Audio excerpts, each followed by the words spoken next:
Halimah Muhammed was known as the First Lady of the Nation of Islam. Muhammad is credited with introducing her husband to the teachings of the Nation of Islam founder, W.D. Fard. She will be portrayed today by her granddaughter, Halimah Muhammed Ali.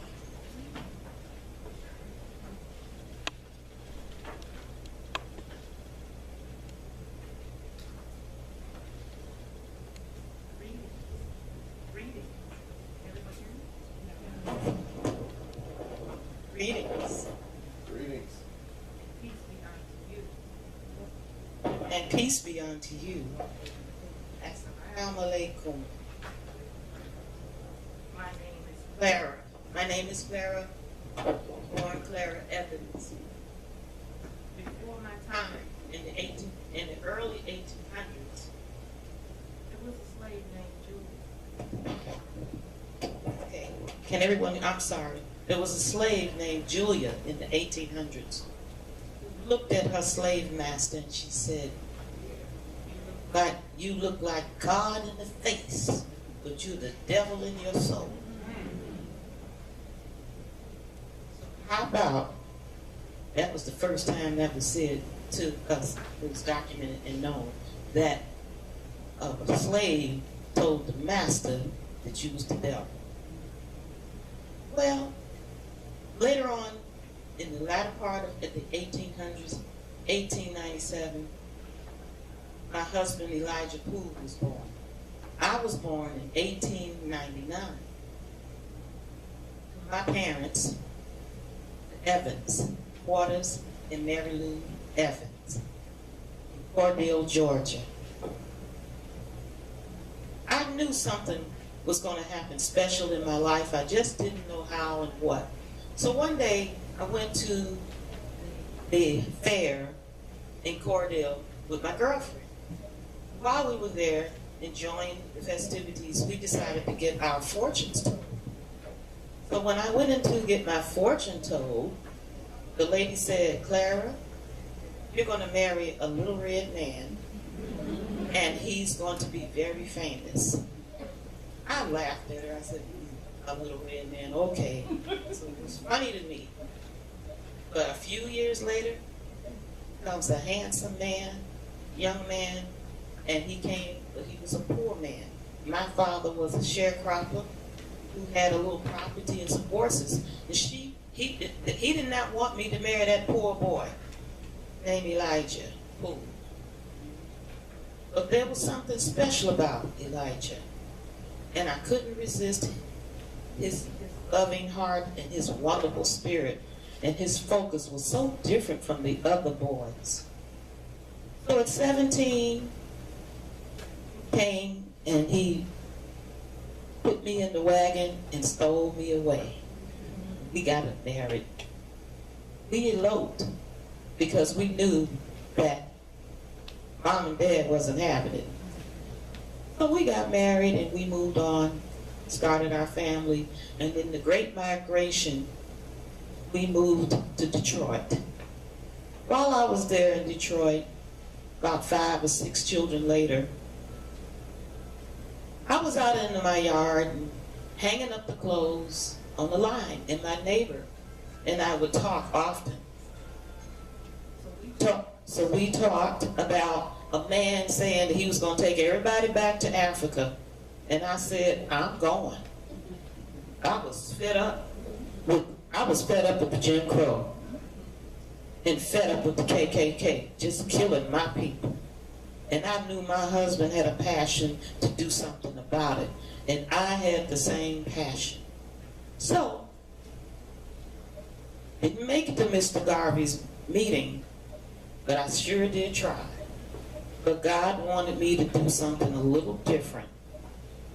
So my girlfriend and I, out in the yard once again, tending to the laundry, she says, "Clara, there's a silk peddler named Farad teaching a real fiery message over there at such and such hall in Detroit. You got to go hear him." She said, "And he's talking about helping Negroes." That I'm going. And so I went. And I heard a message so powerful, it answered a big question for me. Why did the slave master, the white people, just hate us so? Why they treat us like this? What did we do? Farad's message explained it. Because he's the devil. That answered it. For many of us, it answered it for me. And I knew that this is where my husband had to come. So I went home. I told him about my experience. He didn't hesitate. He put on his one and only best suit and took his last dime. Literally, he had one dime. And we went, and I took him to his teacher, Farad, the mystery man. Wallace Farad, the stranger, the silk peddler. What a fiery and strange message. He said, Christianity has failed you as slaves. They told you you're supposed to be a slave by birth. Not true. Well, guess what? We didn't know it, but Nat Turner had already discovered that falsehood. This was exactly the message that Elijah wanted and needed, because he promised himself when he was a young man watching some teenagers, a teenager, he had seen many lynchings and other things. But one day he saw some young Caucasian teenagers in a car with a rumble seat. If you don't know what a rumble seat is, that means that you could open up the back and someone could sit in it. Well, these teenagers drove down the street, and my husband said he saw a young man, African American, we call him now, but he was a Negro back then, dressed very nicely in a suit and tie. He was a teenager also. These teenage white children accosted that black boy, or that Negro boy, tied him to the back of the rumble seat and drug his body down the street for fun. And my husband said, it went through his soul. He said, one day I'm going to get the white man for what he's done, for everything he's done to my people. So when he heard the message of Farad, he studied it, and he moved on, and he became his student for 3.5 years. And the rest is history. And he became the leader of the, at that time, called the Lost Foundation of Islam. I was the first one, Clara, to cover myself from head to toe in my style of modesty. I walked the streets and covered my hair. I was the first one that walked in the public in 1931, covered. So thanks to my heart and my sacrifice, all women who call themselves Muslims can walk freely on the street. We got arrested back in that day for wearing our clothes and covering our little brown selves up. So that's only a piece of my story, but I have to tell you, I'm a first in many ways. And lastly, my husband was put in prison for 4 years in Milan, Michigan, penitentiary.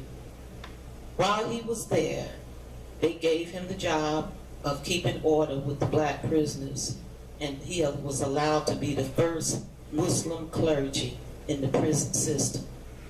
When he asked for his holy book, the warden said, no deal. Well, we know what he really said. But he said, you're not getting the Quran.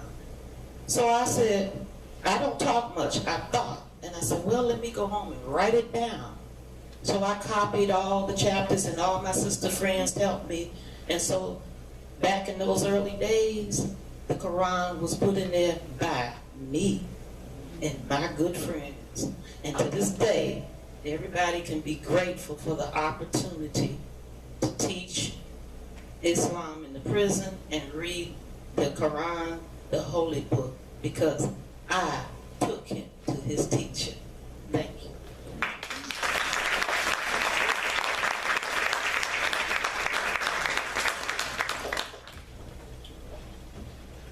Lieutenant Colonel Alexander Jefferson, a retired U.S. Air Force officer, famous